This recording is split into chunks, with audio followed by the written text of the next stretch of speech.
जय हिंद दोस्तों, स्वागत है आपका एडू36 के इस ऑनलाइन प्लेटफॉर्म में। छत्तीसगढ़ पुलिस भर्ती परीक्षा 2024। जैसे कि हम लोग की छत्तीसगढ़ की थ्योरी क्लास चल रही थी और थ्योरी क्लास में हम छत्तीसगढ़ की ज्योग्राफी की बात कर रहे हैं और ज्योग्राफी हमारा खत्म होने वाला है। बस आपको वन अभ्यारण्य राष्ट्रीय उद्यान हो गया। उसके बाद हम लोग क्या करने वाले हैं, उसके बाद हम लोग उद्योग करेंगे, खनिज छूटा रहेगा आपका। और उसके अलावा हमने सिंचाई, जो कृषि वाला सेक्शन है, उसको छोड़ा है। कृषि, सिंचाई और खनिज, इसमें अभी इकोनॉमिक सर्वे आया है, तो उसको हम लोग कुछ टाइम बाद उसमें अपडेट, जैसे भी मैं अपडेट कर लूँगा बुक में, है ना। जो चीज़ें अभी नई आई हैं, जैसे 1 या 2 दिन पहले ही इकोनॉमिक सर्वे आया हुआ है, ठीक है, अभी कल ही आया है। तो उसको हम लोग पहले एक बार मैं उसको अच्छे से नोट्स बना लूँगा, उसके बाद फिर मैं आप लोग को बता दूंगा। तो थोड़ा सा उसे अपडेट करना पड़ेगा अपने नोट्स में, इसलिए मैं उसको बाद में कराऊंगा। तो आप लोग को अभी क्या करना है, राष्ट्रीय उद्यान और वन अभ्यारण्य हो जाएगा, उसके बाद हमारा हो जाएगा उद्यान, ठीक है। और अभी जो छूटा हुआ रहेगा हमारे ज्योग्राफी वाले सेक्शन में, तो क्या छूटा रहेगा, कृषि हम बाद में करेंगे। क्योंकि कृषि में देखिए, आपको मैं बाद में इसलिए बोल रहा हूँ क्योंकि देखिए, अब आपको जो एग्जाम होगा उसमें क्या आएगा, तो कृषि का डेटा पूछ सकता है इकोनॉमिक सर्वे से, करंट में क्या हुआ, कितने प्रतिशत सिंचाई है, सबसे ज़्यादा सिंचित जिला कौन सा है। तो सारी चीज़ें अभी आप अभी के हिसाब से आप पढ़ेंगे, इकोनॉमिक सर्वे के हिसाब से पढ़ेंगे, तो आपका करंट भी तैयार हो जाएगा।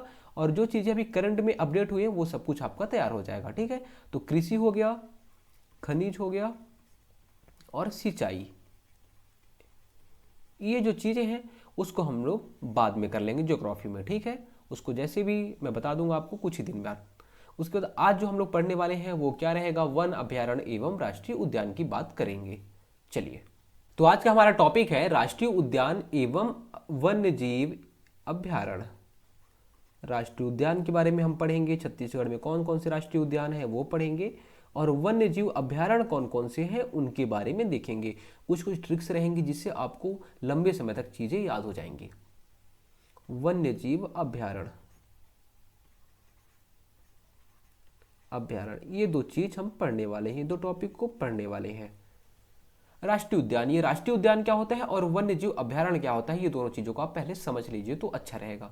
राष्ट्रीय उद्यान जो केंद्र सरकार, देखिए यहाँ पे राष्ट्रीय उद्यान से आपको समझना राष्ट्रीय है ना, कोई ना कोई राष्ट्र की जो सरकार होगी, मतलब नेशनल लेवल पे ये होता है। और केंद्र सरकार घोषित करती है कि यहाँ पे बहुत ज़्यादा पेड़ पौधे हैं। सीधी सी बात है, जब पेड़ पौधे ज़्यादा रहते हैं जहाँ पे, वहाँ पे जीव जंतु भी ज़्यादा रहते हैं। वो जीव जंतु को बचाने की जिम्मेदारी किसकी है, वो हमारी जिम्मेदारी है।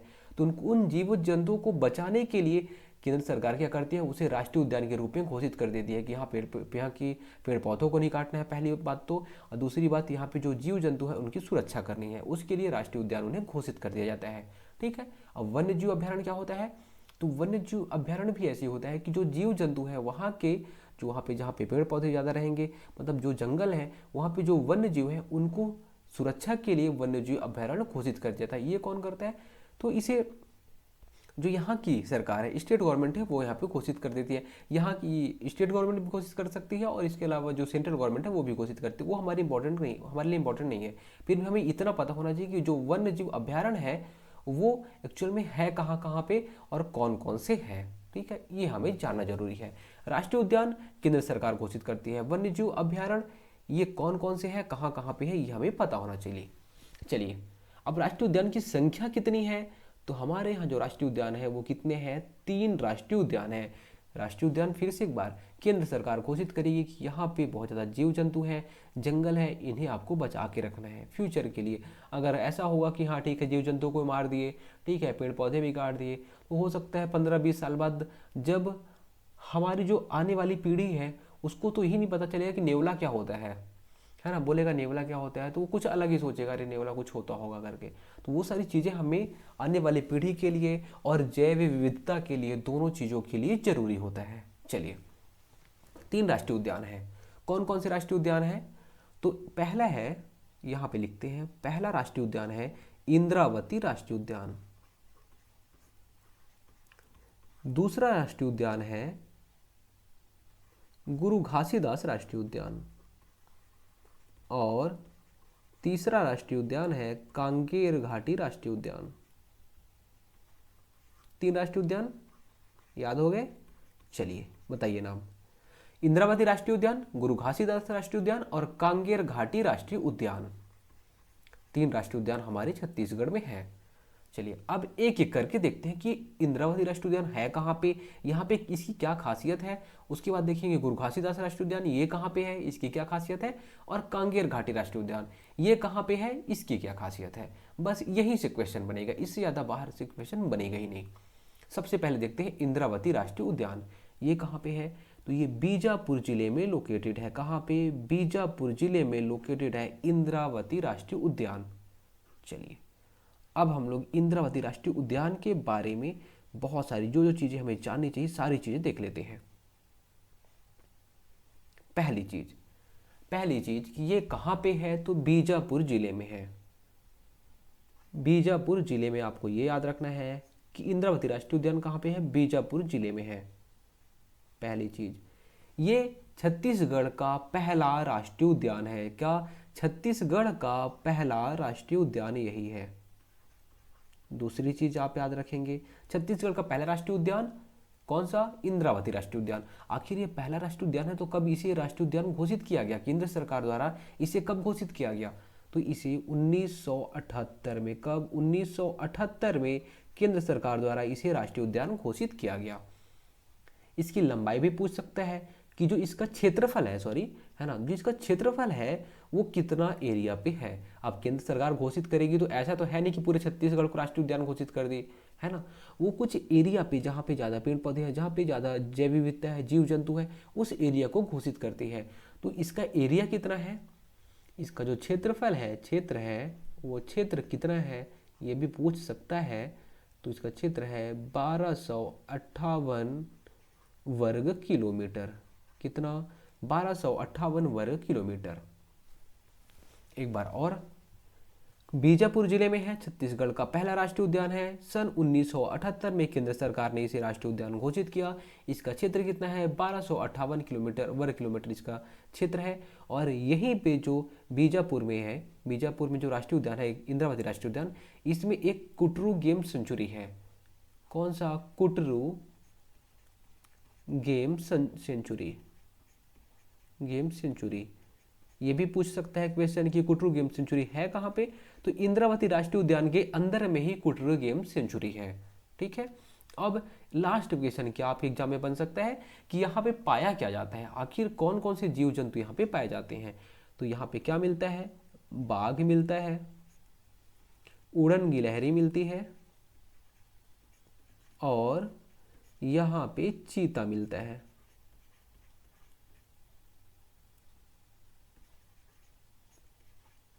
इतनी चीजें आपको याद रखनी है इंद्रावती राष्ट्रीय उद्यान के बारे में। यहां पे मैं इसको नाम दे देता हूं 1 नंबर। ठीक है, क्या क्या, बीजापुर जिले में स्थित है, छत्तीसगढ़ का पहला राष्ट्रीय उद्यान है, 1978 में इसे केंद्र सरकार द्वारा राष्ट्रीय उद्यान घोषित किया गया। इसका क्षेत्र 1258 वर्ग किलोमीटर है। यहाँ पे जो इंद्रावती राष्ट्रीय उद्यान है उसमें कुटरू गेम सेंचुरी है, जो कि छत्तीसगढ़ का एकमात्र गेम सेंचुरी है। ठीक है, छत्तीसगढ़ का एकमात्र गेम सेंचुरी है ये, एकमात्र। ठीक है, और यहाँ पे कौन कौन से जीव जंतु पाए जाते हैं, तो बाघ, उड़न गिलहरी और चीता, ये जीव जंतु यहाँ पे पाए जाते हैं। बस आपको इतना याद रखना है किसके बारे में, इंद्रावती राष्ट्रीय उद्यान के बारे में। अब दूसरा, गुरु घासीदास राष्ट्रीय उद्यान। कौन सा, गुरु घासीदास राष्ट्रीय उद्यान, ये कहाँ पे है, तो ये नॉर्थ साइड में है। नॉर्थ साइड में, नॉर्थ में जो जिले हैं, कौन कौन से जिले में फैला हुआ है, तो ये मनेन्द्रगढ़, चिरमिरी, भरतपुर, कोरिया और सूरजपुर, ये 3 जिलों में फैला हुआ है। ठीक है, कितने जिलों में, 3 जिलों में ये फैला हुआ है। इसका नाम क्या है, सबसे पहले तो इसका नाम क्या है, गुरु घासीदास राष्ट्रीय उद्यान। यहाँ पे मैं 2 नंबर इसको डिनोट कर देता हूँ 2 नंबर से। ठीक है, इसके बारे में खासियत, पहली बात तो इसको कब घोषित किया गया केंद्र सरकार द्वारा राष्ट्रीय उद्यान के रूप में, तो 1981 में इसे घोषित किया गया। कौन से जिले में है ये राष्ट्रीय उद्यान, तो आपको यहाँ पे याद रखना है MCB, मनेन्द्रगढ़, चिरमिरी, भरतपुर जिसे बोलते हैं, और कोरिया और सूरजपुर, ये 3 जिले हो गए। आया समझ में, कौन कौन से जिले में 1981 में घोषित किया गया, मनेन्द्रगढ़, चिरमिरी, भरतपुर, कोरिया, सूरजपुर, ये 3 जिलों में ये लोकेटेड है। ठीक है, देखिए मैंने आपको क्या बताया था, केंद्र सरकार है, जहाँ पे उसको लगेगा कि यहाँ पे ज़्यादा जीव जंतु, यहाँ पे ज़्यादा पेड़ पौधे हैं, उसे ही वो घोषित कर देगा उस क्षेत्र को। ठीक है, उस क्षेत्र में कौन आ गए, 3 जिले आ गए, तो यहाँ पे आपको इन जिलों का नाम याद रखना है। और छत्तीसगढ़ का सबसे बड़ा राष्ट्रीय उद्यान है ये। क्या, छत्तीसगढ़ का सबसे बड़ा राष्ट्रीय उद्यान। छत्तीसगढ़ का पहला राष्ट्रीय उद्यान अगर पूछे तो इंद्रावती राष्ट्रीय उद्यान। छत्तीसगढ़ का सबसे बड़ा राष्ट्रीय उद्यान पूछे तो कौन सा, गुरु घासीदास राष्ट्रीय उद्यान। सीधी सी बात, ये 3 जिलों में फैला हुआ है, बहुत बड़ा होगा। ठीक है, तो सबसे बड़ा राष्ट्रीय उद्यान, छत्तीसगढ़ का सबसे बड़ा नेशनल पार्क आप बोल सकते हो, राष्ट्रीय उद्यान बोल सकते हो। ठीक है, उसके बाद अब इसकी सीधी सी बात है, सबसे बड़ा है तो आखिर ये कितना बड़ा है, इसका क्षेत्रफल भी पूछ सकता है। तो इसका क्षेत्रफल है 1441 वर्ग किलोमीटर। कितना, 1441 वर्ग किलोमीटर इसका क्षेत्र है। 1441 वर्ग किलोमीटर में ये फैला हुआ है। अब यहाँ पे क्या पाया जाता है, कौन सा जीव जंतु पाया जाता है, तो यहाँ पे नीलगाय पाया जाता है। क्या पाया जाता है, नीलगाय पाया जाता है यहाँ पे। आए समझ में, बस आपको इतनी चीजें ही याद रखनी है। क्या क्या, 1981 में इसे केंद्र सरकार द्वारा राष्ट्रीय उद्यान के रूप में घोषित किया गया। मनेन्द्रगढ़, चिरमिरी, भरतपुर, कोरिया, सूरजपुर, ये 3 जिलों में ये लोकेटेड है। सबसे बड़ा नेशनल पार्क यही है। और इसका क्षेत्र अगर पूछा जाए क्षेत्रफल, तो 1441 वर्ग किलोमीटर इसका क्षेत्रफल है। और नीलगाय यहाँ पे पाई जाती है। इसके अलावा इसका पुराना नाम भी कभी कभी पूछ लेता है। इसका पुराना नाम वैसे पूछेगा नहीं, लेकिन इसका पुराना नाम आपको पता होना चाहिए। इसका पुराना नाम है क्या, तो सबसे पहले इसको क्या बोलते थे, Sanjay Gandhi national park. Sanjay Gandhi national park या राष्ट्रीय उद्यान। अब इसका नया नाम क्या हो गया है, गुरु घासीदास राष्ट्रीय उद्यान। ठीक है, चलिए इतनी चीजें आपको संजय गांधी राष्ट्रीय उद्यान या फिर गुरु घासीदास राष्ट्रीय उद्यान के बारे में पता रखनी चाहिए। अब तीसरी चीज, कांगेर घाटी राष्ट्रीय उद्यान। कांगेर घाटी राष्ट्रीय उद्यान कहाँ पे है, तो ये बस्तर जिले में है। कहाँ पे, ये हो गया हमारा बस्तर जिला, और बस्तर जिले में है कांगेर घाटी राष्ट्रीय उद्यान। बस्तर एक बहुत प्यारा सा जिला है। अभी से मैं 2 साल पहले ही पहली बार गया था बस्तर, तो मुझे ऐसा लगता था कि जो लोगों द्वारा जो एक मतलब इमेज बनाई गई कि यार बस्तर में बहुत सारे नक्सली हैं, ये है वो है, थोड़ा सा बहुत डरावना टाइप का। तो मैं भी जब बस से जा रहा था तो मुझे ऐसा लगा कि यार कहीं से भी गोली आ सकती है, कुछ भी हो सकता है। बस में साइड में बैठा था, खिड़की किनारे बैठे ही सोच रहा था कि गोली किधर से आ जाएगी, मैं कब शहीद हो जाऊंगा, है ना। लेकिन जब वहाँ गया तो वहाँ का देखा यार, वो बता रहा हूँ रायपुर से अच्छा मुझे लग रहा था बस्तर। 2 दिन था वहाँ पे, बहुत प्यारा जगह है वो, बहुत ही अच्छा है बस्तर, है ना। तो बस्तर के बारे में, अब कांगेर घाटी राष्ट्रीय उद्यान के बारे में देख लेते हैं। ये कांगेर घाटी राष्ट्रीय उद्यान, इसका नाम कैसे पड़ेगा, तो कांगेर नदी यहाँ से बहती है, कांगेर नदी यहाँ पे बहती है, इसलिए इसका नाम पड़ गया है कांगेर घाटी राष्ट्रीय उद्यान। कांगेर नदी की सहायक नदी है एक मुनगा बहार नदी। मुनगा बहार नदी में ही तीरथगढ़ जलप्रपात है। मैंने आपको जलप्रपात में बताया है और नदी में भी बताया है ना। कांगेर घाटी नदी, देखिए कांगेर नदी, सीधी सी बात है, कांगेर नदी की सहायक नदी छोटी सी है मुनगा बहार नदी, वही मुनगा बहार नदी में ही तीरथगढ़ जलप्रपात है। तीरथगढ़ जलप्रपात में जब आप जाओगे तो तीरथगढ़ जलप्रपात जाना है, आपको देखना है, उसके पहले आपको कांगेर घाटी में ही एंट्री लेना पड़ेगा। वहाँ पे बड़ा सा पोस्टर बैनर वो लगा हुआ है कि कांगेर घाटी में आपका हार्दिक स्वागत है। ठीक है, कांगेर घाटी में जाओगे तो वहाँ पे घाटी बहुत थोड़ा सा है, अच्छा बहुत अच्छा जगह है। थोड़ा सा ऐसा अगर आप अकेले जाओगे बाइक में, थोड़ा सा डरावना टाइप का है, लेकिन बहुत प्यारा सा जगह है। अलग अलग वहाँ पे जीव जंतु पाए जाएंगे। जैसे आप वहाँ जाओगे तो आपको वहाँ पे बंदर दिखेंगे, गिलहरी दिखेंगी, मैना दिखेंगी, बहुत ज़्यादा पेड़ पौधे हैं, है ना। तो अगर बरसात के टाइम में अगर कभी घूमना हुआ तो आप पक्का कहाँ पे तीरथगढ़ जलप्रपात तो जरूर देखने जाओ। तो कांगेर घाटी राष्ट्रीय उद्यान भी देख लोगे और तीरथगढ़ जलप्रपात भी घूम लोगे। चलिए अब इसके बारे में आपको बता देता हूँ कि कांगेर घाटी जो राष्ट्रीय उद्यान है उसमें आपको क्या क्या क्वेश्चन आपके एग्जाम में बन सकता है। पहली चीज़, इसे केंद्र सरकार द्वारा राष्ट्रीय उद्यान के रूप में कब घोषित किया गया, तो कब घोषित किया गया, 22 जुलाई 1982 को। कब, 22 जुलाई 1982 को इसे राष्ट्रीय उद्यान के रूप में इसे घोषित किया गया। कौन से जिले में है, तो सीधी सी बात है ये बस्तर जिले में है। ठीक है, कांगेर नदी के नाम पर इसका नाम पड़ गया। अब जो इंद्रावती राष्ट्रीय उद्यान था उसका इंद्रावती नदी के नाम पर पड़ गया था, है ना। चलिए उसके बाद और आप क्या याद रखना है, सबसे छोटा राष्ट्रीय उद्यान। सबसे छोटा, आखिर कितना छोटा है ये, सबसे छोटा नेशनल पार्क, हमारे छत्तीसगढ़ का सबसे छोटा नेशनल पार्क है। इसका क्षेत्र कितना है, तो केवल और केवल 200 वर्ग किलोमीटर फैला हुआ है। कितना, 200 वर्ग किलोमीटर के क्षेत्र में ये फैला हुआ है। अब यहाँ पे जो आप मैंने बताया यहाँ पे कि अगर आप कांगेर घाटी राष्ट्रीय उद्यान में जाओगे तो वहाँ पे तीरथगढ़ जलप्रपात है, ठीक है। तो वहाँ पे तीरथगढ़ जलप्रपात भी है, आप अगर देखना हो तो जा सकते हैं। छत्तीसगढ़ का सबसे ऊंचा जलप्रपात। ऊंचाई कितनी है, 300 फीट इसकी ऊंचाई है। कितनी, 300 फीट इसकी ऊंचाई है। कौन सी नदी पे है, तो कांगेर नदी की सहायक नदी मुनगा बहार नदी पे ये जलप्रपात स्थित है। चलिए उसके बाद यहाँ पे कौन कौन से जीव जंतु पाए जाते हैं वो भी आपको याद रखने हैं। कौन कौन से जीव जंतु यहाँ पे, तो यहाँ पे उड़न गिलहरी पाई जाएगी। सारी चीज़ बहुत इंपॉर्टेंट है ना, याद रखना है आपको। क्या, उड़न गिलहरी पाई जाएगी, पहाड़ी मैना पाया जाता है। पहाड़ी मैना हमारा राजकीय पक्षी। पहाड़ी मैना कहाँ पाया जाता है, तो कांगेर घाटी राष्ट्रीय उद्यान में। बहुत बार क्वेश्चन पूछ चुका है। तो उड़न गिलहरी, पहाड़ी मैना, रिसस बंदर, वहाँ पे बंदर भी बहुत सारे दिखते हैं अगर आप जाओगे तो, इसलिए वहाँ पे लिखा भी रहता है कि यहाँ पे बंद पैकेट वाली जो सामग्री है उसको बंदरों को ना खिलाएं, ठीक है। तो उड़न गिलहरी, पहाड़ी मैना, रिसस बंदर, ये सब चीज़ें कहाँ पे पाई जाती हैं, तो कांगेर घाटी राष्ट्रीय उद्यान में पाई जाती हैं। इसके अलावा यहाँ पे कुटुमसर गुफा भी है। कांगेर घाटी में ही, कांगेर घाटी के पास में ही कुटुमसर गुफा है।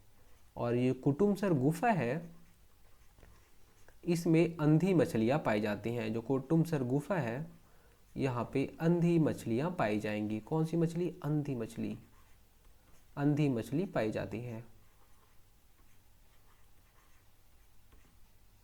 ठीक है। इतनी चीजें आप याद रखिए किसके बारे में, कांगेर घाटी राष्ट्रीय उद्यान के बारे में। क्या क्या, 22 जुलाई 1982 को केंद्र सरकार द्वारा इसे घोषित किया गया। सबसे छोटा नेशनल पार्क है ये, केवल 200 वर्ग किलोमीटर में इसकी क्षेत्रफल है। तीरथगढ़ जलप्रपात यहीं पे है। उड़न गिलहरी, पहाड़ी मैना और रिसस बंदर यहाँ पे पाए जाते हैं। कुटुमसर गुफा यहीं पे स्थित है, इसके बगल में ही, और जहाँ पे अंधी मछलियाँ पाई जाती हैं। 1982 में इसे, सन 1982 में इसे क्या घोषित किया गया था, तो छत्तीसगढ़ का पहला बायोस्फीयर रिजर्व के रूप में इसे घोषित किया गया था। क्या, सॉरी, एशिया का पहला बायोस्फीयर रिजर्व के रूप में इसे घोषित किया गया था। छत्तीसगढ़ का नहीं, एशिया का। सोचिए पूरे एशिया की बात हो रही है। एशिया का पहला बायोस्फीयर रिजर्व, एशिया का पहला बायोस्फीयर रिजर्व घोषित किया गया था, लेकिन अभी ये बायोस्फीयर रिजर्व के रूप में नहीं है। इसे घोषित किया गया था एशिया का पहला बायोस्फीयर रिजर्व, कब, 1982 में, लेकिन अभी ये बायोस्फीयर रिजर्व के रूप में नहीं है, ठीक है। तो ये अभी इम्पोर्टेंट नहीं है ये, ठीक है। चलिए एक बार फिर से इस चीज़ को देखते हैं, खत्म करते हैं देख के, उसके बाद फिर हम लोग किस में आएंगे, वन्य जीव एवं अभ्यारण्य में आएंगे। चलिए सबसे पहले इंद्रावती राष्ट्रीय उद्यान बीजापुर में है, छत्तीसगढ़ का पहला राष्ट्रीय उद्यान। 1978 में ये घोषणा की गई और इसका जो क्षेत्रफल है 1258 वर्ग kilometre. Kutru game sanctuary Indravati राष्ट्रीय उद्यान में है, छत्तीसगढ़ का एकमात्र गेम सेंचुरी है ये। बाघ, उड़न गिलहरी और चीता यहाँ पे पाए जाते हैं। इंद्रावती है कहाँ पे, आपको याद रखना है, बीजापुर जिले में। चलिए आगे, गुरु घासीदास राष्ट्रीय उद्यान दूसरा राष्ट्रीय उद्यान है ये। कहाँ पे है, तो मनेन्द्रगढ़, चिरमिरी, भरतपुर, कोरिया और सूरजपुर, ये 3 जिलों में लोकेटेड है। 1981 में इसे घोषणा किया गया। छत्तीसगढ़ का सबसे बड़ा नेशनल पार्क है। 1441 वर्ग किलोमीटर में इसकी चीज़ का क्षेत्र है और यहाँ पे नीलगाय पाया जाता है। इसका पुराना नाम संजय गांधी नेशनल पार्क है। उसके बाद तीसरा कांगेर घाटी राष्ट्रीय उद्यान, तीसरा है कांकेर घाटी राष्ट्रीय उद्यान।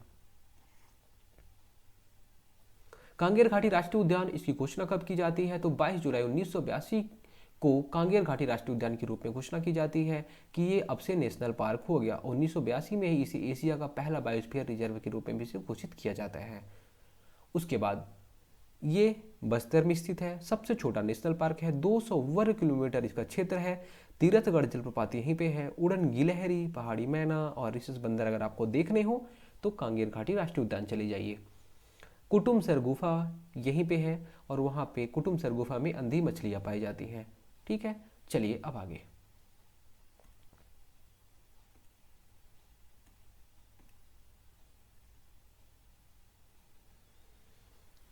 अब है वन्य जीव एवं अभ्यारण्य। वन्य जीव एवं अभ्यारण्य। वन्य जीव अभ्यारण्य मैंने अभी आपको बताया था कि वन्य जीवों की सुरक्षा करने के लिए वन्य जीव अभ्यारण्य घोषित किया जाता है। ठीक है, बस सुरक्षा करने के लिए। यहाँ पे लेकिन जैसे आप कहेंगे, जब जब आप नेशनल पार्क जाओगे, जैसे जो वहाँ प्रतिबंध लगाए जाते हैं, बहुत कठोर प्रतिबंध रहते हैं। आप वहाँ पे जानवरों के साथ बिल्कुल भी कुछ भी नहीं कर सकते, है ना। जो वहाँ पे अगर आप जाओगे तो बिल्कुल भी कुछ छिड़खानी नहीं कर सकते। ऐसा है कि आप खिला रहे हो, कुछ भी कर रहे हो, बिल्कुल वहाँ पे बहुत ज़्यादा प्रतिबंध रहता है। लेकिन यहाँ पे वन्य जीव अभ्यारण्य में आप जा सकते हो, घूम सकते हो बिंदास, है ना। यहाँ पे थोड़ी सी जो प्रतिबंध है वो उसमें छूट मिलती है, लेकिन राष्ट्रीय उद्यान में बहुत ज़्यादा प्रतिबंध रहता है इंसानों के ऊपर, क्योंकि इन लोग कुछ भी कर सकते हैं। जाके किसी भी जानवर की चमड़ी निकालेंगे, बेचने लग जाएंगे, कुछ भी तस्करी करना चालू कर सकते हैं। इसलिए वहाँ पे बहुत ज़्यादा प्रतिबंध लगाया जाता है, और इसीलिए ये सारी चीज़ें ना हो, इसीलिए तो इन्हें अभ्यारण्य एवं राष्ट्रीय उद्यान के रूप में घोषित किया जाता है। नहीं तो लोग नहीं बेचने लग जाएंगे जानवरों को। जो दांत होता है, खाल होती है, सारी चीज़ें तस्करी के रूप में की जाती हैं। अभी भी पता है आपको, पेपर में आते ही रहता है जिनकी यहाँ पे चीन भेज रहे हैं, यहाँ भेज रहे हैं, वहाँ भेज रहे हैं। चलिए, खैर वो अपने काम का है नहीं। वन्य जीव एवं अभ्यारण्य, तो हमारे छत्तीसगढ़ में कुल कितने वन्य जीव अभ्यारण्य है ये आपको पता होना चाहिए। चलिए मैं इसको आपको ट्रिक से समझा देता हूँ। कितने हैं? कुल मिला के 11 हैं। कौन कौन से हैं? आप इसको 10 बार बोल देना, ऐसे जैसे मैं बोलूँगा। तसीर, तसीर से गो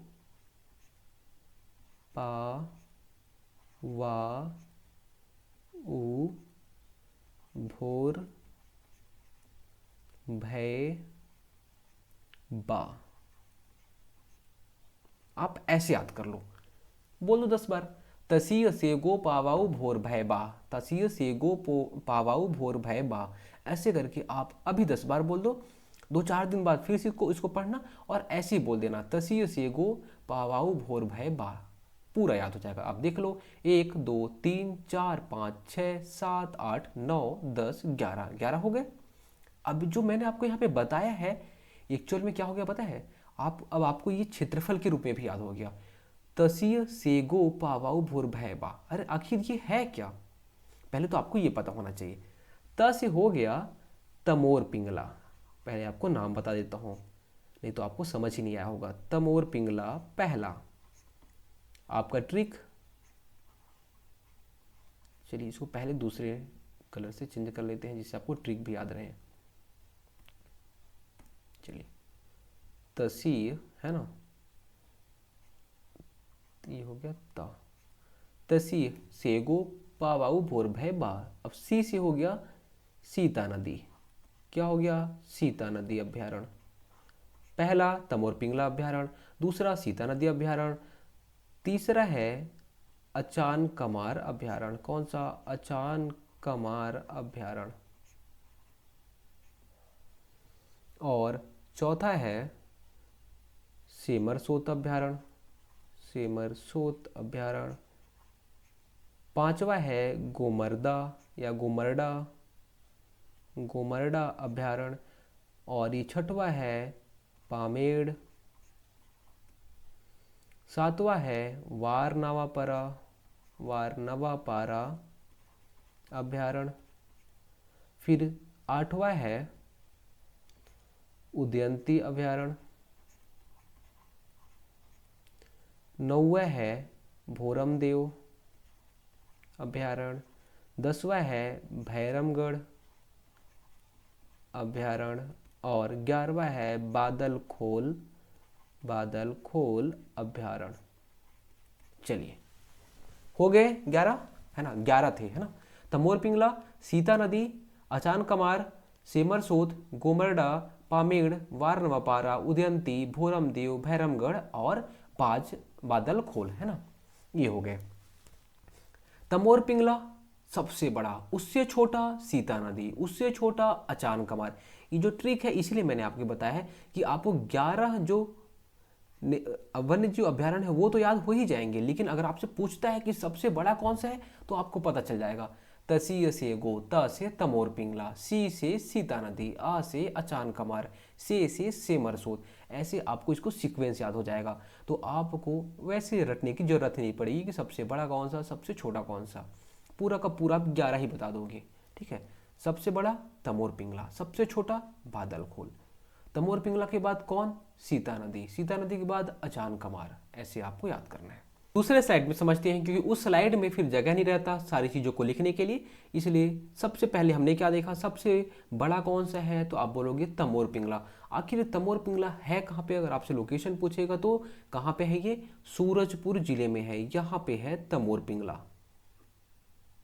ठीक है, तमोर पिंगला, यहाँ पे आप लिख लो तमोर पिंगला, तमोर पिंगला। अब तमोर पिंगला के बारे में आपको क्या क्या जाननी चाहिए वो सारी चीजें आप यहाँ पे लिखते जाओ। पहला चीज, छत्तीसगढ़ का सबसे बड़ा वन्यजीव अभयारण्य, सबसे बड़ा वन्यजीव अभयारण्य है ये। इसका क्षेत्र पूछ लेगा कितना है, तो 608 वर्ग किलोमीटर में ये फैला हुआ है। कितना, 608 वर्ग किलोमीटर के क्षेत्र में फैला हुआ है और छत्तीसगढ़ का सबसे बड़ा वन्यजीव अभयारण्य है। कहाँ पे है, कौन से जिले में है, तो सूरजपुर जिले में है। कहाँ पे, सूरजपुर जिले में ये है। और आपको एक चीज़ और पता होना चाहिए, क्या कि यहाँ पे पाया क्या जाता है, तो यहाँ पे नीलगाय पाया जाता है। क्या, नीलगाय पाया जाता है। देखिए, अभी हमने गुरु घासीदास नेशनल पार्क पढ़ा, वो भी उत्तर में था, वहाँ पे आप क्या पाया गया, तो आप बोलोगे नीलगाय पाया गया। अब जब आप वन्यजीव अभयारण्य पढ़ रहे हैं और तमोर पिंगला में, तो तमोर पिंगला में क्या पाया जा रहा है, वहाँ भी नीलगाय ही पाया जा रहा है। कौन से जिले में है, सूरजपुर जिले में है। सबसे बड़ा वन्यजीव अभयारण्य है ये। बस आपको इतना ही याद रखना है, किसके बारे में, तमोर पिंगला के बारे में।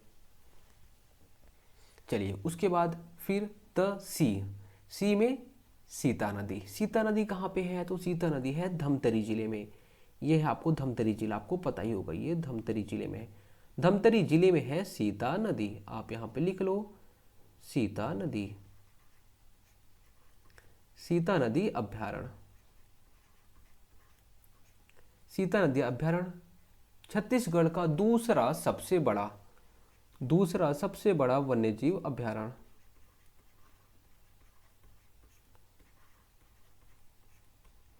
देखिए, यहाँ पे मैं सारी चीज़ों को इसलिए अच्छे से लिखता हूँ क्योंकि आपको जो नोट्स बनाने में दिक्कत ना हो। क्योंकि मैं जब समझा रहा था स्टार्टिंग की क्लासेस में, तो वहाँ पे मैं सारी चीज़ों को जल्दी जल्दी लिख दे रहा था और आप जो समझाने पे रहता था फोकस वो ज़्यादा रहता था। और अभी लोगों की डिमांड थी कि सर आप थोड़ा सा ऐसा लिखा करो या फिर ऐसे नोट्स जिससे हम लोग को नोट्स बनाने में आसानी हो जाए। तो इसलिए मुझे भी यहाँ पर लिखना पड़ रहा है, एकदम आराम आराम से लिखना पड़ता है। इसलिए क्लास की लेंथ जो होती है वो थोड़ी ज़्यादा भी हो जाती है कभी कभी। दूसरा सबसे बड़ा वन्यजीव अभयारण्य है, इसका क्षेत्र कितना है, तो इसका क्षेत्र है 559 वर्ग किलोमीटर। 559 वर्ग किलोमीटर पे ये फैला हुआ है। कहाँ पे है, तो धमतरी जिले में ये स्थित है।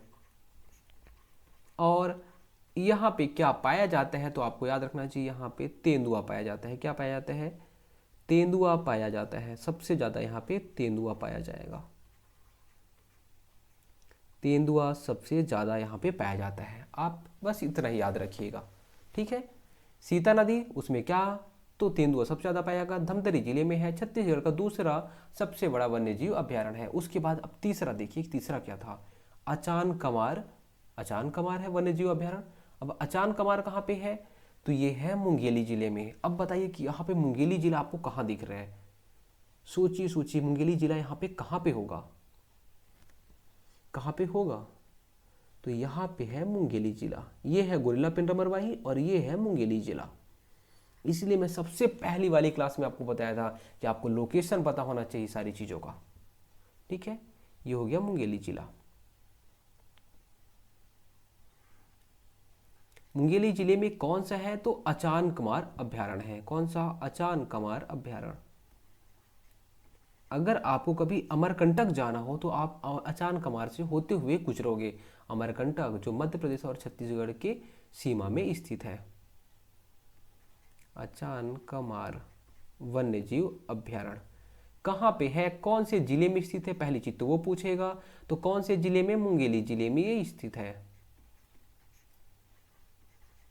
अब दूसरा क्या पूछेगा, यहाँ पे पाया क्या जाता है भाई। तो यहाँ पे क्या पाया जाएगा, पहली बात तो सबसे ज़्यादा यहाँ पे चीता पाया जाता है, बाघ पाया जाता है। क्या, सबसे ज़्यादा यहाँ पे बाघ पाया जाएगा, और सबसे ज़्यादा बाघ यहीं पे पाया जाएगा। इसके अलावा यहाँ पे भालू भी पाया जाता है। क्या, भालू भी यहाँ पे पाया जाता है। तो दोनों चीज़ों आपको याद रखना है। अचानक मार अगर हम जाएंगे यहाँ से तो यहाँ पे आपको मिल जाएगा, यहीं पे है क्या, अमरकंटक। ठीक है, छत्तीसगढ़ और मध्य प्रदेश की सीमा रेखा। और अमरकंटक से कौन सी नदी निकलती है, तो आप बोलोगे नर्मदा नदी निकलती है अमरकंटक से। ठीक है, नर्मदा नदी, कौन सी नदी, नर्मदा नदी निकलती है अमरकंटक से। तो ये जो अचान कमार है वहाँ कौन से जिले में स्थित है, तो मुंगेली जिले में स्थित है। और अचान कमार में बाघ और भालू पाए जाते हैं। और अचान कमार में एक नदी भी बहती है, नदी भी आपको पता होनी चाहिए अगर आपने नदी चैप्टर पढ़ा है तो। कौन सी नदी, तो यहाँ पे मुंगेली से कौन सी नदी का उद्गम हो रहा था, तो आप बताओगे मुंगेली से मनियारी नदी का उद्गम हो रहा था। कौन सी नदी का, तो मनियारी नदी का उद्गम हो रहा था मुंगेली से। पहाड़ का नाम बताइए, तो पहाड़ का नाम क्या था, पिंडरा लोरमी का पठार। कौन सा, पिंडरा लोरमी के पठार से मनियारी नदी का उद्गम हो रहा था। अरपा नदी का उद्गम कौन सी पहाड़ी से हो रहा था, तो खुड़िया की पहाड़ी, सॉरी खोडरी खोंगसरा की पहाड़ी है ना, खोडरी खोंगसरा की पहाड़ी से अरपा नदी का उद्गम हो रहा था। और पेंड्रा लोरमी के पठार से मनियारी नदी का उद्गम हो रहा था। चलिए, उसके बाद 3 हो गए। अब चौथे पे आते हैं। चौथा कौन सा था, सेमरसोत अभ्यारण्य। सेमरसोत अभ्यारण्य, सेमर, ये कहाँ पे होगा, तो सेमरसोत जो अभ्यारण्य है वो बलरामपुर जिले में है। कहाँ पे, बलरामपुर जिले में है सेमरसोत अभ्यारण्य। सेमरसोत अभ्यारण्य कहाँ पे है पहले, तो पहली बात ये जो अभ्यारण्य है वो बलरामपुर जिले में है। देखिए, जब भी मैं बलरामपुर जिला बोलूं, अगर अभ्यारण्य की बात करूं, तो आपको इतना तो पता होना चाहिए कि इधर से कौन सी नदी जा रही थी, तो कहीं ना कहीं इधर से कन्हार नदी जा रही थी, है ना। कन्हार नदी कहाँ से उद्गम हो रहा था, तो बोलोगे जसपुर से, है ना, जसपुर से कन्हार नदी का उद्गम हो रहा था। ऐसे ऐसे उधर से ऐसे ऐसे घूमते हुए जाएगी। अगर मैं यहाँ पे सूरजपुर में आपको बोला तमोर पिंगला, तो यहाँ से कौन सी नदी जाएगी, तो आप बोलोगे सरगुजा से रिहंद नदी का उद्गम हो रहा था। फिर ऐसे ही नॉर्थ साइड में बहते हुए सूरजपुर से होते हुए वो यूपी में चली जाती है, जहाँ पे रिहंद नदी पे गोविंद वल्लभ पंत बांध भी बना हुआ है। तो रिहंद नदी की बात करूँ तो सीधी सी बात है, सूरजपुर सॉरी सरगुजा से निकलते हुए सूरजपुर होते हुए। तो अगर मैं आपको तमोर पिंगला का नाम दूँ, तो आपको पता होना चाहिए जो भी मैंने नदी का लोकेशन बताया है, नदी के बारे में बताया है, तो कहीं ना कहीं वो ऐसे इधर से वन्य जो अभ्यारण्य है यहाँ से होते हुए जाती हैं। क्यों जाएंगी, क्योंकि कहीं ना कहीं पेड़ पौधे जहाँ पे रहेंगे वहाँ ज़्यादा बारिश होती है, तो उस एरिया के पानी को भी लेते हुए निकल जाती हैं वो। चलिए, सेमरसोत अभ्यारण्य कहाँ पे, बलरामपुर जिले में स्थित है। यहाँ पे क्या पाया जाता है, दूसरी चीज़ पूछेगा, तो यहाँ पे नीलगाय पाया जाता है और हाथी पाया जाता है। उत्तर की बात होगी तो आपको नीलगाय याद रखना ही है। क्या, नीलगाय याद रखना है, नीलगाय और हाथी। ठीक है, देखिए जो यूपी के लोग हैं, यूपी में नीलगाय बहुत परेशान करती है। नीलगाय क्यों, वहाँ की जो उनकी खेती रहती है उसको क्या करते हैं, इन लोग खा लेते हैं। इसलिए ना वहाँ पे क्या है, इसका बहुत ज़्यादा शिकार किया जाता था, इसको मार दिया जाता था। ठीक है, तो इसके लिए फिर अभी ऐसा हो चुका है शायद कि वहाँ पे ना ये सब जैसे रिवॉल्वर ये सब चीज़ तो यूपी में बहुत ज़्यादा चलती ही थी पहले से, अभी थोड़ा सा कंट्रोल हो गया है ना। तो नीलगाय आपको याद क्या रखना है कि उत्तर प्रदेश उत्तर में है और हमारे छत्तीसगढ़ से लगा हुआ है। तो सीधी सी बात है, वहाँ पे क्या नीलगाय पहले मारे जाते थे, वहाँ पे उनकी खेती खा लेती थी, इसलिए नीलगाय मारे जाते थे, है ना। बहुत ज़्यादा सारी केसेस सुनने को मिलती थी पहले। चलिए, सेमरसोत, नीलगाय, अब नीलगाय वहाँ पाए जाएंगे और हाथी पाए जाएंगे सेमरसोत अभ्यारण्य में। उसके बाद और आगे आइए, 5वां देखिए। सेमरसोत के बाद ये हो गया, ये हो गया, ये हो गया, सेमरसोत भी हो गया। अब घुमरडा हो गया। घुमरडा कहाँ पे है, तो घुमरडा हमारा सारंगढ़ बिलाईगढ़ जिले में है। अब सारंगढ़ बिलाईगढ़ जिला कौन सा है, तो ये है सारंगढ़ बिलाईगढ़ जिला। यहाँ पे कौन सा अभ्यारण्य है, तो यहाँ पे है घुमरडा अभ्यारण्य। घुमरडा अभ्यारण्य कहाँ पे है, तो सारंगढ़ बिलाईगढ़ जिले में है। सबसे ज़्यादा इंपॉर्टेंट आपको याद क्या रखना है कि उस कौन से जिले में है, और ये चीज़ों को आप अच्छे से नोट कर लेना। ठीक है, सेम ऐसे ही और सेम ऐसे ही लिख लेना आप अपने कॉपी में। बस उसको जब भी पढ़ना होगा तो ऐसे ही पढ़ लेना, बस आपका काम खत्म। ज़्यादा उसमें 10-15 पेज का नोट्स बनाने की जरूरत नहीं है। गुमरडा कहाँ पे है? सारंगढ़ बिलाईगढ़ जिले में। सारंगढ़ बिलाईगढ़ जिले में स्थित है, पहली चीज। और दूसरी चीज कि इसमें यहाँ पे पाया क्या जाता है, तो यहाँ पे सोन कुत्ता पाया जाता है। क्या? सोन कुत्ता यहाँ पे पाया जाता है। उसके बाद देखिए यहाँ पे सोन कुत्ता आपको याद रखना है, बहुत बार एग्जाम में क्वेश्चन बन चुका है कि सोन कुत्ता कौन से अभ्यारण्य पाया जाता है, तो गुमरडा अभ्यारण्य पाया जाता है। उत्तर की बात होगी तो कभी भी नीलगा याद रखना है, ठीक है। उसके बाद अचान कमार में यहाँ पे सर्वाधिक बाघ पाए जाएंगे, इसीलिए सबसे पहले इसे टाइगर रिजर्व घोषित किया गया था, इस अचान कमार को। चलिए उसके बाद सीता नदी, सीता नदी में तेंदुआ पाया जाएगा। अब उसके बाद हमारा और क्या बचा? गुमरडा हो गया। अब पामेड़ की बात करते हैं। पामेड़, पामेड़ कहाँ पे है? तो ये बीजापुर जिले में है। कहाँ पे है? बीजापुर जिले में है पामेड़। सबसे ज़्यादा इसका लोकेशन ही पूछता है आपके एग्जाम में, तो कौन से जिले में है? तो ये बीजापुर जिले में स्थित है। और यहाँ पे कौन सा जीव पाया जाता है? तो यहाँ पे वन भैंसा पाया जाता है और तेंदुआ पाया जाता है। वन भैंसा और तेंदुआ यहाँ पे पाया जाता है। पामेड़ कहाँ पे है? बीजापुर जिले में। बीजापुर जिले में यहाँ पे बीजापुर जिले में है और यहाँ पे वन भैंसा और तेंदुआ पाया जाता है। बस आपको इतनी चीज़ याद रखनी है। उसके बाद और आगे देखते हैं। पामेड़ हो गया। अब वारनवा पारा हो गया। वारनवा पारा ये कहाँ पे है? तो ये महासमुंद जिले में है। वारनवा पारा महासमुंद जिला है। महासमुंद जिला ये है, यहाँ पे महासमुंद जिला, महासमुंद जिला। और इसके अलावा ये बलौदाबाजार जिले में भी है, ठीक है। थोड़ा सा बलौदाबाजार को भी यहाँ पे कैप्चर करता है। तो महासमुंद बलौदाबाजार जिले में ये है वारनवा पारा।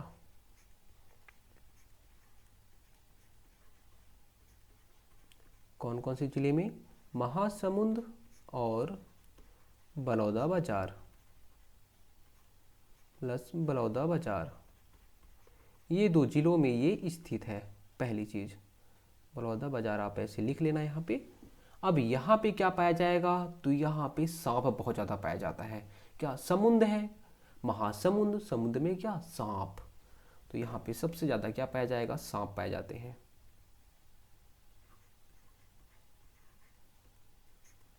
सर्वाधिक सांप कहाँ पे? तो वारनवा पारा अभ्यारण्य में पाया जाता है। और यहाँ पे तेंदुआ भी पाया जाता है, लेकिन आपको सांप याद रखना है। चलिए आगे देखते हैं।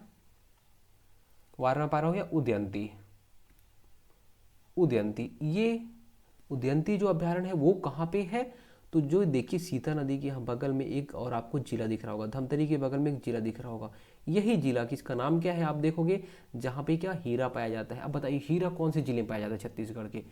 जल्दी बताइए। तो कहाँ पे? गरियाबंद में हीरा पाया जाता है। ये गरियाबंद में हीरा पाया जाएगा और यहीं पे है उदयंती अभ्यारण्य। चलिए यहाँ पे उदयंती अभ्यारण्य लिख लेता हूँ, उदयंती अभ्यारण्य, ठीक है। अब उदयंती अभ्यारण्य में क्या क्या चीज़ें पाई जाती हैं? तो सबसे ज़्यादा यहाँ पे हमारा राजकीय पशु पाया जाता है, उसका नाम है वन भैंसा।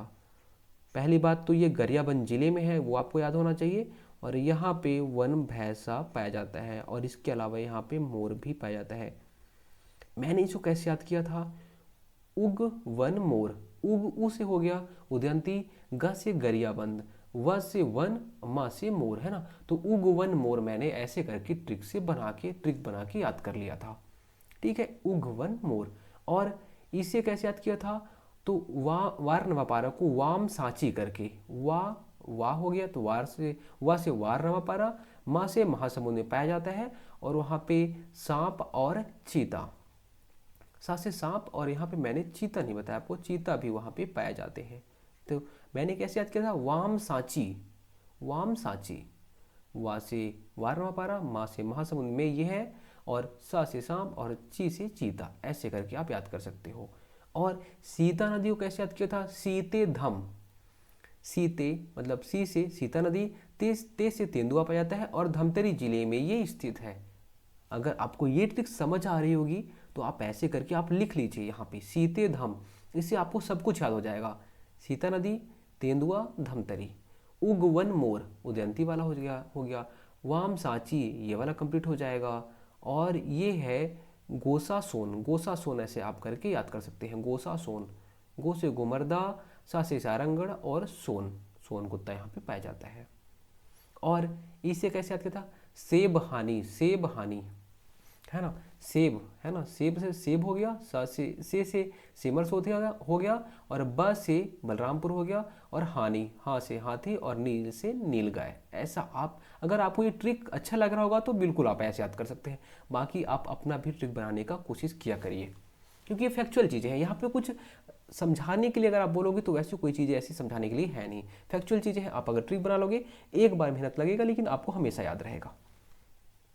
इसको कैसे मैंने याद किया था, पाव बीज करके, पाव, है ना, पा से पामेड़ हो गया, वा से वन भैंसा यहाँ पे पाया जाता है, और बी से बीजापुर, है ना, तो पाव बीज करके मैंने यहाँ से याद कर लिया था।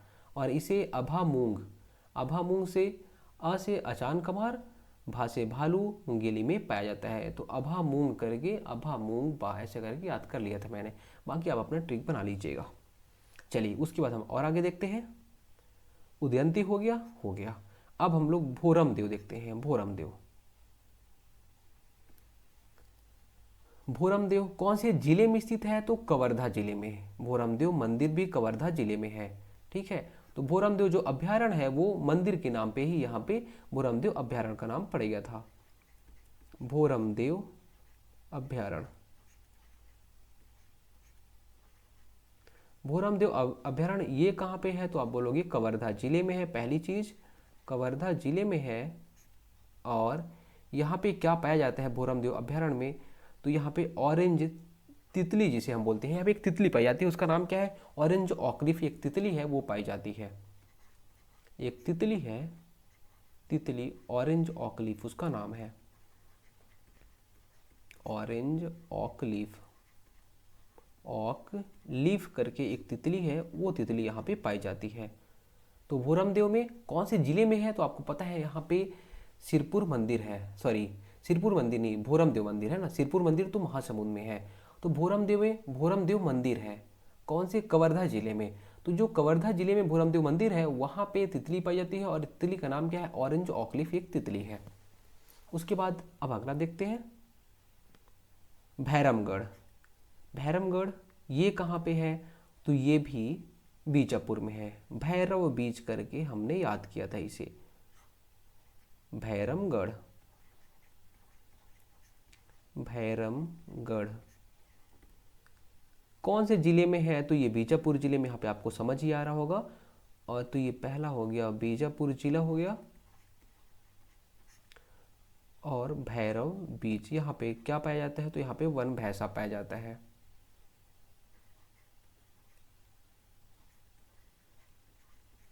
वन भैंसा पाया जाता है यहाँ पे। तो भैरव बीज करके आप याद कर सकते हो, भैरव बीज, भैरव बीज करके आप याद कर सकते हो, बाकी आपकी मर्जी।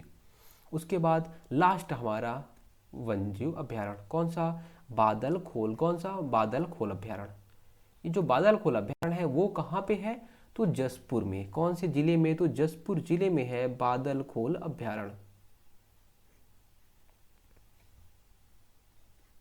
बादल खोल अभ्यारण्य।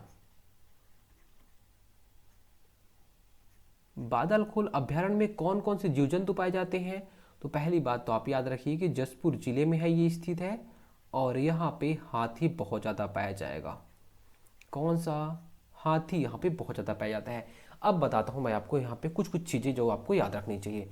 पहली बात, अगर ये साउथ क्षेत्र की बात होगी, साउथ की बात होगी, तो आपको क्या याद रखना है, पहली बात तो यहाँ पे वन भैंसा बहुत ज़्यादा पाए जाएंगे, तेंदुआ पाए जाएंगे। साउथ छत्तीसगढ़ की बात होगी तो आपको वन भैंसा और तेंदुआ याद ही रहना चाहिए, पहली बात, ठीक है। आप यहाँ पे देख लो सारी जगह पे आपको लगभग लगभग ये चीज़ें दिख रही हैं। अगर आपको जो ये बलरामपुर और जो जसपुर वाला एरिया है, ये आपको पता है कि यहाँ पे छोटा नागपुर का पठार है, और छोटा नागपुर के पठार में जहाँ पे झारखंड है ना, छोटा नागपुर के पठार के अंदर कौन सा जिला आता है, तो झारखंड भी आता है, बहुत सारे राज्य आते हैं। तो झारखंड हो गया, उड़ीसा भी थोड़ा सा टच होता है। तो जो छोटा नागपुर का पठार है वहाँ से हाथी आया करते हैं, ठीक है। और हाथी तबाही कहाँ मचाते हैं, तो जसपुर में ही तबाही मचाते हैं। तो जो छोटा नागपुर के पठार में हाथी बहुत ज़्यादा पाए जाते हैं, तो वो हाथी हमारे छत्तीसगढ़ में भी आते रहते हैं, इधर से घुस जाते हैं, है ना। इसीलिए जो हानि पहुंचाते हैं जो हाथी रहते हैं वो बलरामपुर या जसपुर के सबसे ज़्यादा जो नुकसान पहुंचाते हैं वो जसपुर जिले में नुकसान पहुंचाते हैं। तो हाथी आपको याद रखना है। हाथी जो जो जिले हमारे छोटा नागपुर के पठार या फिर झारखंड से टच रहेंगे वहाँ वहाँ पे उन जिलों में क्या हाथी बहुत ज़्यादा पाए जाएंगे, याद हो गया। और नॉर्थ की बात हो तो नीलगाय की बात होनी ही चाहिए। तो दोस्तों यहाँ पे सारी चीज़ें आपको समझ में आ गई होंगी, मैं उम्मीद करता हूँ। चलिए अब उसके बाद यहाँ पे क्या होता है, कई बार इनके सन के बारे में पूछ लेता है कि सबसे पुराना कौन सा है, सबसे नया कौन सा है। तो थोड़ा सा आप सन को भी याद कर लीजिए, है ना। मैंने अभी आपको क्या बताया कि सबसे बड़ा सबसे छोटा बताया, ठीक है। सबसे बड़ा कौन सा, तमोर पिंगला। सबसे छोटा बादलखोल। इसका जो क्षेत्रफल है कितना है, 608। इसका जो क्षेत्रफल है वो कितना है, 559। इसका कितना है, 552 वर्ग किलोमीटर, ठीक है।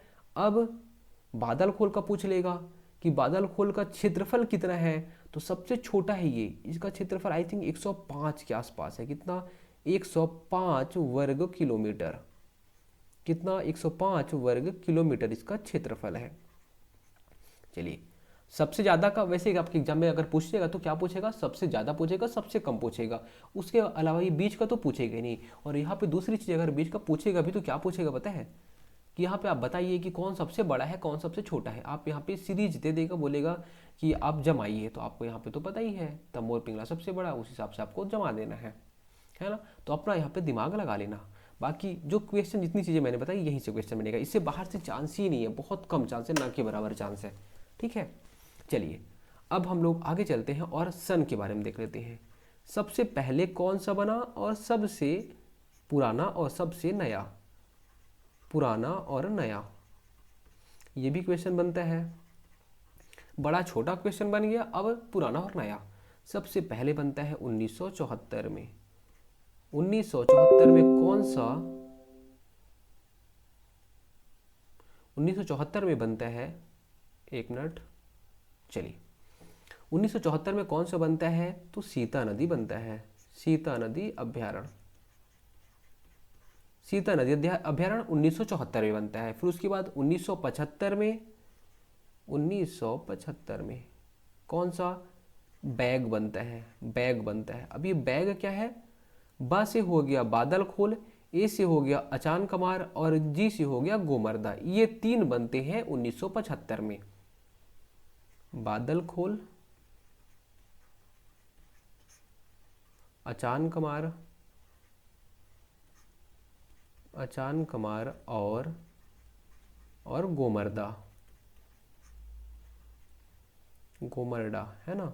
उसके बाद 1976 में, 1976 में बनता है वारनवा पारा, वारनवा पारा। और उसके बाद सबसे लास्ट बनता है 2001 में, 2001 में।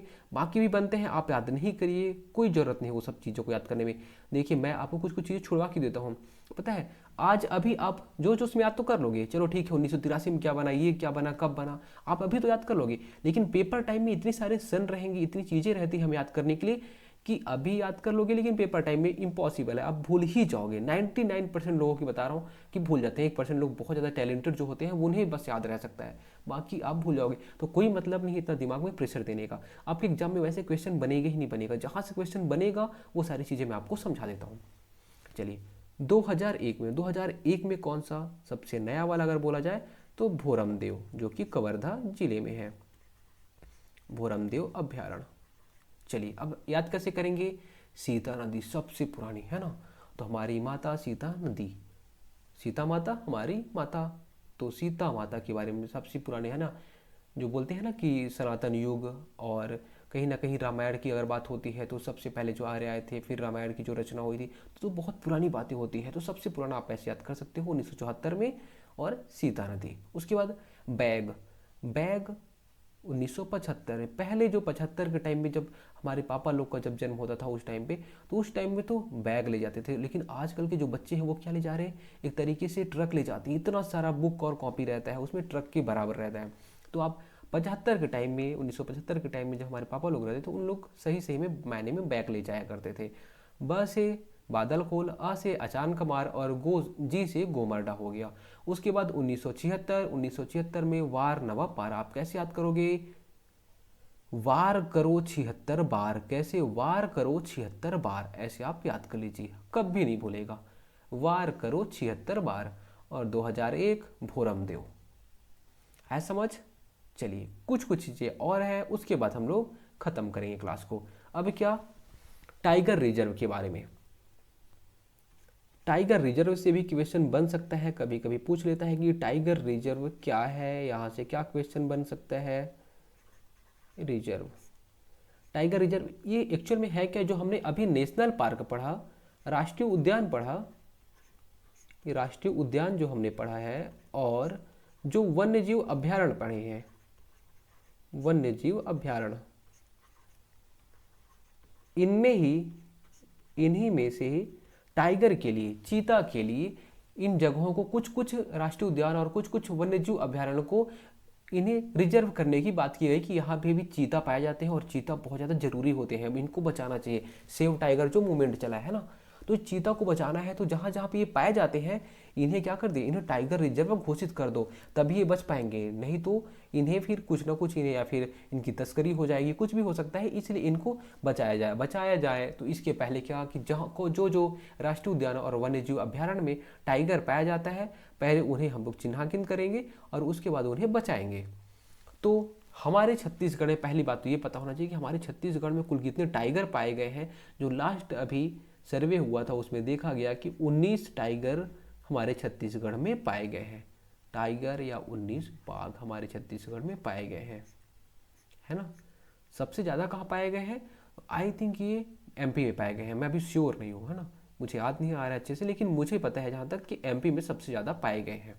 चलिए बाकी आप कमेंट कर लेना अगर आपको पता होगा तो, बट मुझे एमपी याद आ रहा है।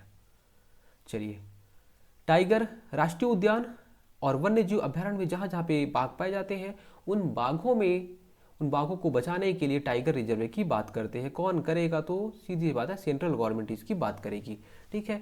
तो हमारे छत्तीसगढ़ में 19 बाघ पाए गए। अब कितने टाइगर रिजर्व है, तो हमारे छत्तीसगढ़ में टोटल 4 टाइगर रिजर्व हैं। अब 4 जो टाइगर रिजर्व है, जो क्षेत्र है, उनकी बात कर लेते हैं।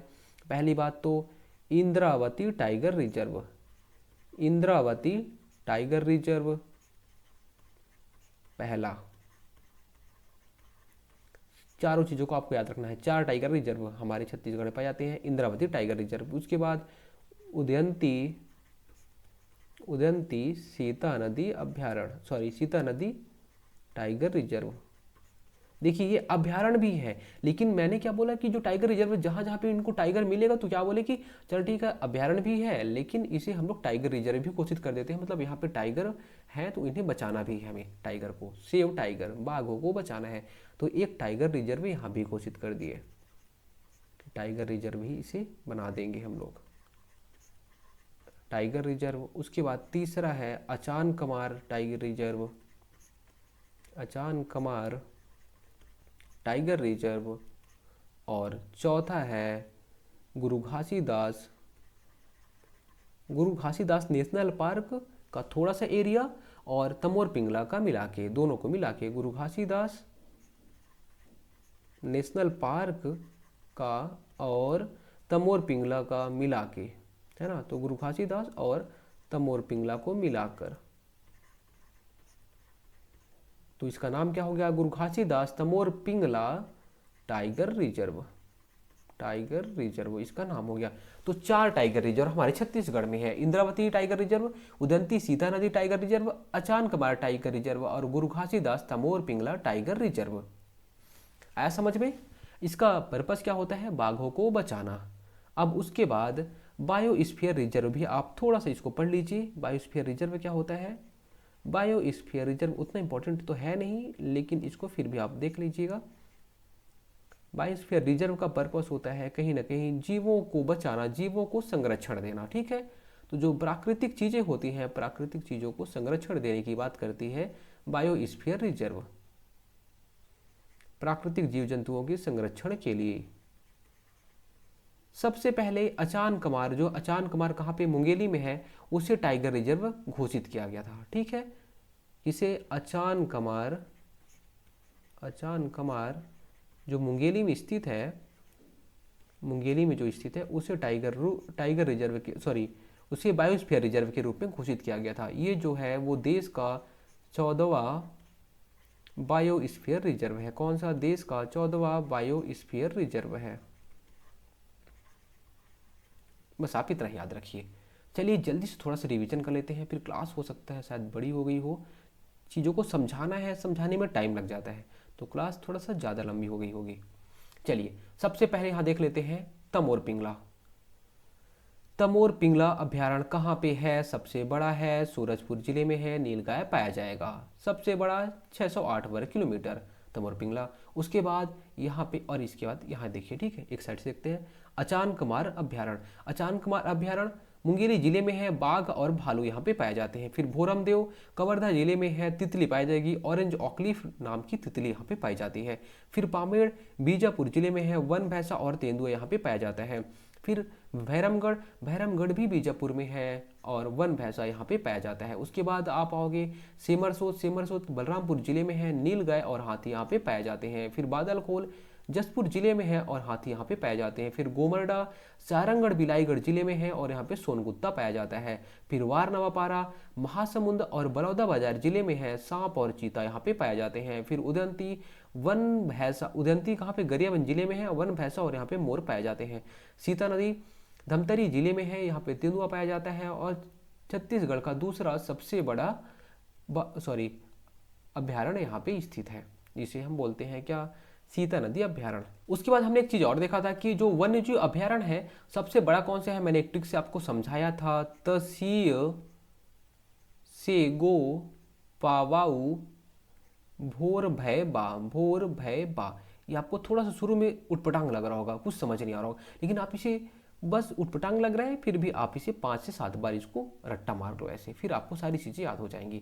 सबसे बड़ा तमोर पिंगला, उसके बाद सीता नदी, उसके बाद अचान कमार, सबसे छोटा बादलखोल 105 वर्ग किलोमीटर। अब सबसे पुराना सीता नदी 1974 में बना, उसके बाद 1975 में बैग, बादलखोल, अचान कुमार और घुमरडा बना। फिर 1976 में वारनवापारा बना, 2001 में भोरमदेव बना। सबसे नवीनतम बात की जाएगी तो भोरमदेव अभ्यारण्य। दोस्तों उम्मीद करता हूँ जो चीज़ आज मैंने आपको समझाई है सारी चीज़ें आपको समझ में आई होगी। अगर इसके अलावा भी कुछ डाउट रहता है तो आप कमेंट में पूछ सकते हैं। धन्यवाद।